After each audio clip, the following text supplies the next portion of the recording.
अगर आपसे कोई पूछे एक माँ अपने 5 महीने के बच्चे को क्यों मारती है, तो शायद आप कहेंगे कोई माँ ऐसा नहीं कर सकती। लेकिन आज की यह कहानी आपकी इस सोच को पूरी तरह से तोड़ देगी। तमिलनाडु का एक छोटा सा गांव, जहां एक पिता अपने ही हाथों से अपने बेटे की कब्र खुदवाने के लिए तैयार खड़ा था। वो बच्चा जो बोल नहीं सकता था, अपना दर्द नहीं बता सकता था, लेकिन जिसकी मौत ने पूरे देश को सन्न कर दिया। एक मोबाइल फ़ोन के अंदर छुपा सच, कुछ तस्वीरों में, कुछ वॉइस नोट्स में, जिसने माँ जैसे रिश्ते को कलंकित कर दिया। वीडियो के अंत तक बने रहिए, क्योंकि जो सच सामने आएगा वह सिर्फ एक हत्या की कहानी नहीं होगी, वह एक सवाल होगी हमारे समाज, हमारे रिश्तों और हमारी संवेदनाओं पर। नमस्कार दोस्तों, स्वागत है आपका हमारे शो में। मेरा नाम है आलोक और आप देख रहे हैं बड़े ट्रुथ। तमिलनाडु के कृष्णागिरी जिले का छोटा सा गांव चिन्नाटी। 2 नवंबर 2025 की दोपहर पूरा गांव एक खामोशी में डूबा हुआ था, जिसे शब्दों में बयान करना मुश्किल है, क्योंकि इसी दिन इसी गांव में सुरेश और भारती का 5 महीने का बेटा ध्रुवन हमेशा के लिए इस दुनिया से चला गया। वही ध्रुवन जिसके लिए सुरेश ने हजारों मिन्नतें की थी, वही ध्रुवन जिसके जन्म के लिए उन्होंने पाई पाई जोड़कर 1 लाख रुपए इकट्ठा किए थे, ताकि मन्नत पूरी होने पर धार्मिक अनुष्ठान कर सके। जुलाई 2025 में जब ध्रुवन पैदा हुआ था, तो सुरेश की 2 बेटियों के बाद एक बेटे की चाह पूरी हो चुकी थी। लेकिन खुशियां ज़्यादा समय टिक न सकी। सिर्फ 5 महीनों में ध्रुवन की सांसें थम चुकी थी। 2 नवंबर दोपहर के 3 बजे भारती रोते हुए सुरेश को यह खबर देती है कि उनकी बेटे की सांसें नहीं चल रही। उसका कहना था कि वह ध्रुवन को दूध पिलाते पिलाते सो गई थी, और जब आंख खुली तो बच्चा सांस नहीं ले रहा था। सुरेश घबराहट में अपने बेटे को सीने से लगाए भागते भागते केला मंगलम के सरकारी हॉस्पिटल केंद्र पहुंचा, लेकिन तब तक बहुत देर हो चुकी थी। डॉक्टरों ने बताया कि यह एक दुर्लभ प्रकार की एक्सीडेंटल डेथ है, जिसे मेडिकल साइंस में एक्सीडेंटल सफोकेशन कहा जाता है, जहां ब्रेस्ट फीडिंग के दौरान बच्चा या मां सो जाए और बच्चे के नाक मां के ब्रेस्ट से दब जाए, जिससे एयर फ्लो ब्लॉक हो जाता है।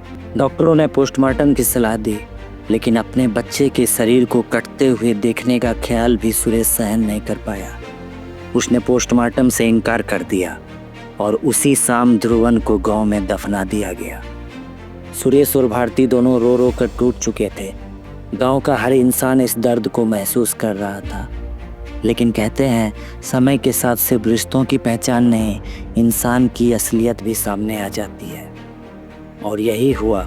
ध्रुवन की मौत से सिर्फ 6 दिन बाद 8 नवंबर 2025 को पुलिस, फॉरेंसिक टीम और मेडिकल स्टाफ के साथ गांव पहुंची और ध्रुवन की कब्र खुदाई शुरू हुई। पूरा गांव दंग रह गया, क्योंकि कब्र खोदते समय सुरेश खुद पुलिस के साथ खड़ा था। किसी को समझ नहीं आ रहा था कि एक पिता अपने ही बेटे की कब्र खुदवाने के लिए क्यों तैयार हुआ है। लेकिन जब सच सामने आया तो गांव ही नहीं, पूरा जिला हिल गया।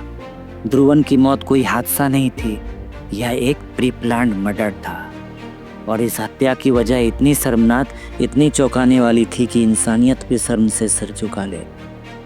सुरेश और भारती की शादी को 6 साल हो चुके थे। उनकी 2 बेटियां थी, लेकिन सुरेश को एक बेटे की चाहत थी, जबकि भारती इस आर्थिक स्थिति में और बच्चा नहीं चाहती थी। बहुत झगड़े हुए और अंत में भारती गर्भवती हो गई और फाइनली बेटा हुआ, ध्रुवन। इधर बाहर से सब कुछ ठीक लगता था, लेकिन भीतर इस परिवार में एक काला सच पल रहा था। करीब 3 साल पहले 26 साल की भारती की दोस्ती पड़ोस में रहने वाली 22 साल की सुमित्रा से हुई। धीरे धीरे यह दोस्ती इतनी गहरी हुई कि दोनों के बीच रोमांटिक और फिर फिजिकल रिश्ता बन गया।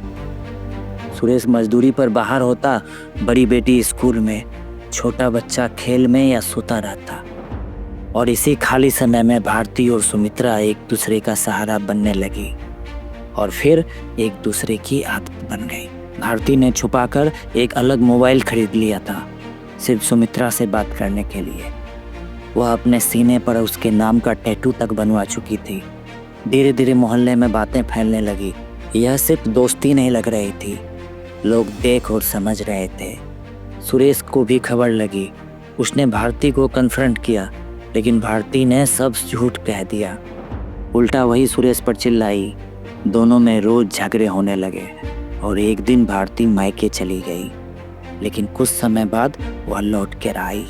फिर वह प्रेग्नेंट हुई और इसी बीच पीछे पीछे भारती और सुमित्रा फिर मिलने लगे। यहाँ तक कि प्रेगनेंसी के दौरान भी दोनों ने साथ में इंटीमेट वीडियो बनाए और एक दिन सुरेश ने उन्हें रंगे हाथों देख लिया। सुरेश ने बहुत समझाया, परिवार, समाज, बच्चों, होने वाले बच्चे, सबका वास्ता दिया। सुमित्रा ने भी माफ़ी मांगी और कहा कि वह यह रिश्ता ख़त्म कर देगी, लेकिन हकीकत कुछ और ही थी। बच्चा होने के बाद ध्रुवन के आने से भारती की दिनचर्या बदल गई। वह सारा समय अपने बच्चे में लगा रही थी और सुमित्रा उससे नाराज रहने लगी। वॉइस नोट्स, गुस्सा, ताने, जलन, तुम मुझसे प्यार नहीं करती, बच्चा आया और मैं बेकार हो गई। भारती गिल्ट में दबने लगी। उसे लगा कि कहीं सुमित्रा उसे छोड़ ना दे। और फिर 1 नवंबर को जब सुरेश बाहर था, जब घर में सिर्फ भारती, उसका बेटा और सुमित्रा थी, तभी एक पल में एक वाक्य ने एक माँ से उसका मातृत्व छीन लिया। इस बच्चे को मार दो, नहीं तो हम कभी साथ नहीं रह पाएंगे। यह एक जहर था जो सुमित्रा ने गुस्से में कहा था, लेकिन यह जहर भारती के दिल और दिमाग में घुल चुका था और उसी दोपहर भारती ने अपने ही 5 महीने के बेटे की निर्मम हत्या कर दी। उसने ध्रुवन को गोद में लिया और उसके नन्हे से चेहरे पर अपनी हथेली कस कर रख दी। उसकी नाक और उसका मुंह बंद कर दिए। एक मासूम जो बोल भी नहीं सकता था, जो सिर्फ हाथ पैर हिला सकता था, कुछ सेकंड छटपटाया, कुछ मिनट तड़पा और फिर हमेशा के लिए शांत हो गया। होश उड़ाने वाली बात यह थी कि ध्रुवन को मारने के बाद भारती ने उसकी लाश की फोटो खींची और उसे व्हाट्सएप पर सुमित्रा को भेज दिया, साथ में वॉइस नोट, तुम मेरी जिंदगी हो, मेरी पति से ज़्यादा, मेरे बच्चे से ज़्यादा। वह रोने का नाटक करती रही, चिल्लाती रही और सबको यह विश्वास दिला दिया कि यह एक दुर्घटना थी। लेकिन अगले ही दिन एक गलती ने पूरी साजिश का पर्दाफाश कर दिया। एक मोबाइल फ़ोन सुरेश को तकिए के पास मिला, खुला हुआ, पासवर्ड नहीं डाला हुआ था और वॉलपेपर में उसकी पत्नी भारती की तस्वीर। व्हाट्सएप खोलते ही video calls, photo, intimate chat और फिर ध्रुवन की लाश की तस्वीर और उसके बाद 2 वॉइस नोट्स, एक में जलन, दूसरे में ऑर्डर, बच्चे को मार दो। सुरेश की दुनिया उसी पल बिखर गई। उसने भारती को कन्फ्रंट किया। पहले भारती झूठ बोलती रही, फिर जब सुरेश ने कहा सच बता दो, मैं कुछ नहीं कहूँगा, तब भारती टूट गई और कबूल किया, हाँ मैंने ही मारा है, मैंने ही उसके मुंह और नाक को बंद किया था ताकि वह सांस ना ले पाए। इसके बाद सुरेश ने फ़ोन पुलिस को सौंप दिया। भारती और सुमित्रा दोनों को गिरफ्तार कर लिया गया। ध्रुवन की बॉडी कब्र से निकालकर पोस्टमार्टम हुआ और इस केस ने पूरे तमिलनाडु ही नहीं, पूरे देश को झकझोर दिया। ध्रुवन अब इस दुनिया में नहीं है, लेकिन उसकी कहानी हम सब के लिए कुछ सवाल पूछ कर गई है। क्या प्यार, जुनून या अकेलापन इतना अंधा हो सकता है कि एक माँ अपने ही बच्चे की सांसें छीन ले? क्या हम रिश्तों में इतने उलझ चुके हैं कि मासूम जिंदगियां सिर्फ रुकावट बनकर रह गई हैं? और सबसे बड़ा सवाल, उस बच्चे की गलती क्या थी जिसने ना कोई जिद की, ना कोई गुनाह, सिर्फ पैदा होना ही जिसकी सबसे बड़ी भूल बन गई। यह कहानी हमें डराने के लिए नहीं है, यह कहानी हमें जगाने के लिए है। अगर आपके आसपास कोई मानसिक तनाव में है, अगर कोई रिश्तों के बोझ में टूट रहा है, तो चुप मत रहिए, क्योंकि एक पल की खामोशी किसी की मासूम की ज़िंदगी छीन सकती है। ध्रुवन की मौत एक अपराध थी, लेकिन उससे भी बड़ा अपराध होगा अगर हम इससे कुछ सीखें ही नहीं। आप क्या सोचते हैं? अपनी राय कमेंट में ज़रूर लिखिए। वीडियो को अंत तक देखने के लिए आपका बहुत बहुत धन्यवाद। अपना ख्याल रखिए और मिलते हैं अगली स्टोरी में।